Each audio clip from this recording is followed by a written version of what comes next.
समंदर में किनारा तू। হ্যালো বন্ধুরা, 10 ডিসেম্বর আমরা দীঘা এসেছি। তোমরা অনেকেই এই ভিডিওটা আমার দেখে নিয়েছো।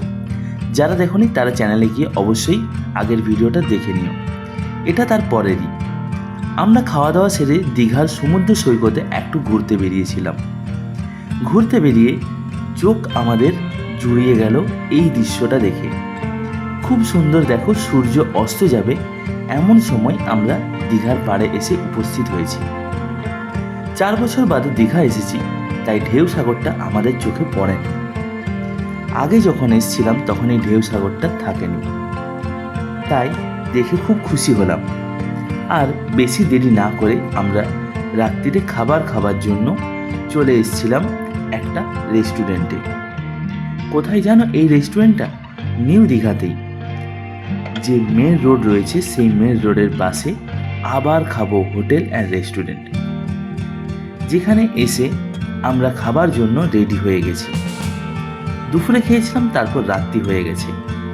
একটা খাবারের দোকানে পেটাই পরোটা হচ্ছে দেখে আমাদের খুব লোভ লাগলো সেই পেটাই পরোটা খাওয়ার জন্য। তাই আমরা সেই দোকানে গিয়ে বসে গেছিলাম। যেহেতু তাদের পেটাই পরোটা তখন রেডি হয়নি, তাই তৈরি করাটা দেখছিলাম দাঁড়িয়ে দাঁড়িয়ে। খুব সুন্দর দেখতে লাগছিল একের পর এক পেটাই পরোটা। আর সেই পেটাই পরোটার সাথে যে তরকারিগুলো রয়েছে বা অন্যান্য সমস্ত খাবারের সাথে যে সমস্ত সবজি রয়েছে তা দেখে তো একদম জিভে জল চলে আসছে। একের পর এক বিভিন্ন স্বাদের খাবার, তেমনি সুগন্ধ, আর তা তৈরি করার প্রসেসও এত অভিনব যে তাকিয়ে তাকিয়ে দেখতেই ইচ্ছে করবে।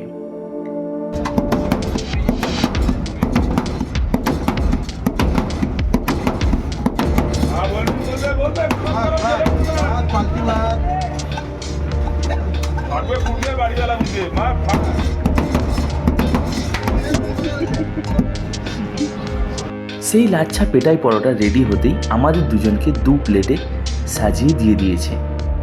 আর তার সাথে আমরা তড়কা অর্ডার দিয়েছিলাম, প্লেন তড়কা, যে কারণে আমাদেরকেও 1 প্লেট করে প্লেন তড়কা দিয়ে দিয়েছে। আমরা তার সাথে পেঁয়াজ লঙ্কা আর এই পেটাই লাচ্ছা পরোটা খেতে শুরু করে দিয়েছি।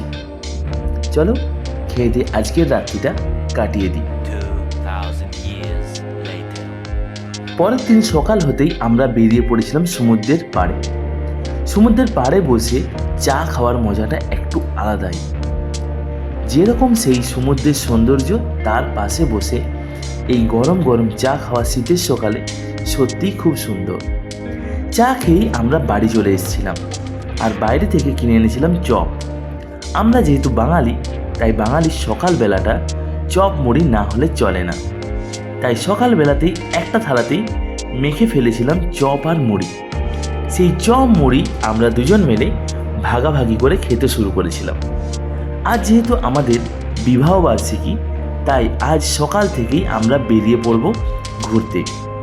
প্রথমে আমরা যাব সমুদ্রের পাড়ে, তারপর সেখানে খানিকগুলো রিলস করব। সেখান থেকে তারপর আমরা বেরিয়ে যাব ওল্ড দীঘাতে। মাঝখানে আমরা দুপুরে লাঞ্চ করব। সেই সমস্ত কিছুই তোমাদের সাথে শেয়ার করব। হ্যালো বন্ধুরা, আমরা এখন বেরোচ্ছি দীঘা সমুদ্র সৈকতে, খানিকগুলো শট নেব, তারপর ব্যাক করছি। চলো, আমরা রেডি, দেখতে পাচ্ছি পুরো কমপ্লিট। হাতে স্ট্যান্ড।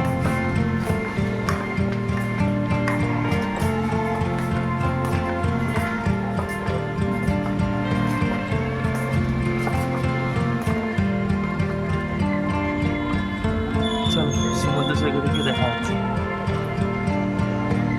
ওই যে সমুদ্র ডাকছে।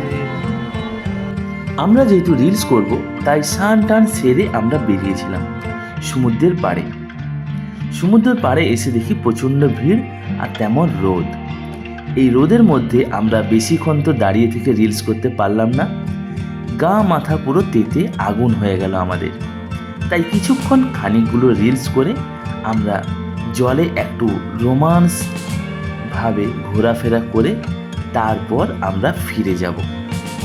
দেখতে পাচ্ছ সমুদ্রের উত্তাল ঢেউ একটা একটা করে আসছে আর আমাদের পায়ের তলা দিয়ে পেরিয়ে চলে যাচ্ছে। সেই ঢেউয়ের মধ্যে আমরা দুজন খানিকক্ষণ মজা করলাম, যে যার নিজের মতো করে এনজয় করলাম। যেহেতু আমাদের আজ 5 বছর বিবাহবার্ষিকী পূর্ণ হলো, তাই আজ আমরা খুবই আনন্দিত।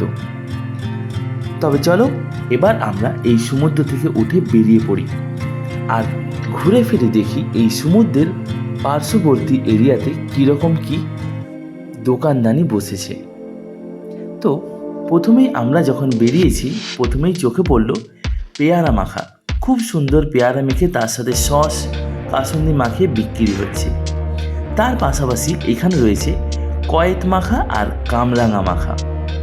দেখতে পাচ্ছ এক কাকিমা খুব সুন্দরভাবে এই কয়েতটাকে মেখে আবার সেই কয়েতের মধ্যে ভরে তারপর তার কাস্টমারকে পরিবেশন করে দিচ্ছে। যে যেরকমভাবে চাইবে পেয়ারা, শসা, কামরাঙা, কয়েত সবই সার্ভিস আছে। আর দীঘা যেহেতু নোনা জলের জায়গা, তাই এখানে ডাবের পরিমাণটাও কিন্তু খুব বেশি। অনেকেই এখানে সেই ডাব বিক্রি একটা পেশা বানিয়েছে। তার পাশাপাশি সমুদ্র থেকে যে সমস্ত জিনিসপত্র পাওয়া যায়, অর্থাৎ বিভিন্ন পানির যে খোলসগুলো থাকে, অর্থাৎ শঙ্খ, এই শঙ্খ কিন্তু এই সমুদ্র সৈকতে একটা বিকৃত হওয়া জিনিস। সেই শঙ্খের তৈরি শাঁখা এবং আরও অন্যান্য সমস্ত পানির যে ছোট ছোট খোলসগুলো থাকে, অর্থাৎ ঝিনুকের খোলস বা কড়ি আমরা যেগুলোকে বলি, এই সমস্ত জিনিসগুলো কিন্তু এই সমুদ্র সৈকত এরিয়াতে প্রচুর পরিমাণে বিক্রি হয়। আমরা এসেছিলাম সেই কারণে এই সমস্ত জিনিসগুলো আমাদের খুব চোখ কেড়ে নিয়েছিল, তাই এই জিনিসগুলো খানিকক্ষণ দাঁড়িয়ে না দেখে পারলাম না। দেখতে পাচ্ছ কত বিভিন্ন ডিজাইনের, কত সাইজের এই শঙ্খগুলো এই দোকানগুলোতে বিক্রি হচ্ছে। একের পর এক দোকান ঘুরলে দেখতে পাবে এই ঝিনুকের তৈরি বিভিন্ন ঠাকুরের মূর্তি এবং ঘর সাজানোর বিভিন্ন জিনিস থেকে শুরু করে আরও অনেক কিছু বিক্রি হচ্ছে এই সমুদ্র সৈকতের দোকানগুলোতে। তার পাশাপাশি আরও অনেক চীনামাটির জিনিসগুলোও এখানে বিক্রি হচ্ছিল। আমরা সেগুলো দেখছিলাম আর খুব সুন্দরভাবে সেই জিনিসগুলো আকর্ষণ করছিল।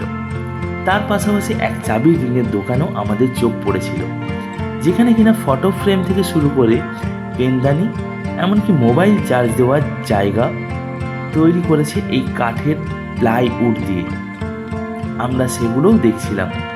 আশেপাশে সমস্ত দোকানগুলোতে এই সমস্ত জিনিসগুলো বিক্রি করে তাদের পেশা নির্বাহ করে। পরবর্তী আরেকটা স্টলে সেই ঝিনুক দিয়ে তৈরি বিভিন্ন ঘর সাজানোর জিনিস এবং কাঠের আর চীনামাটির তৈরি সরঞ্জাম এখানে বিক্রি হচ্ছিল। আমরা সেগুলো ঘুরে ঘুরে দেখছিলাম।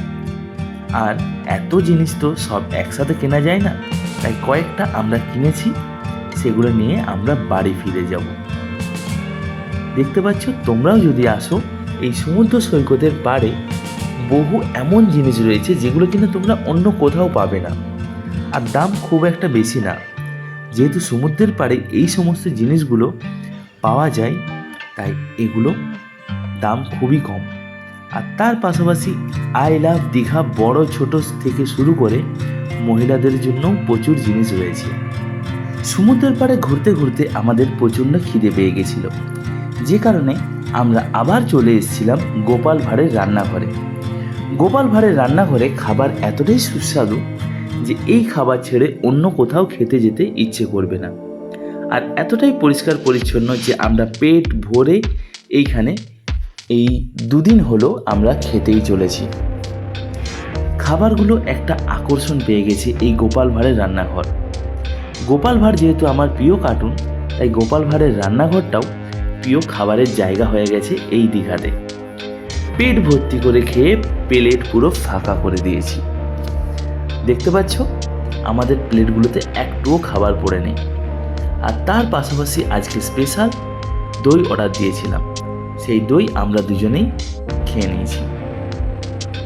একের পর এক দুজনে 2 চামচ দিয়ে আমরা সেই দই ভাঁড় থেকে তুলে খেতে শুরু করেছি। যেহেতু গাটা গরম হয়ে গেছিল, তাই দই খেয়েই তৃপ্তি মেটালাম শেষে। চলো, ভিডিওটা অনেক বড় হয়ে যাচ্ছে, তবে আজকে আমরা ওল্ড দীঘা যাব, সেই ভিডিও তোমাদের সাথে কাল শেয়ার করব। আজকের মতো টাটা বাই বাই, আমাদের পেট ভর্তি।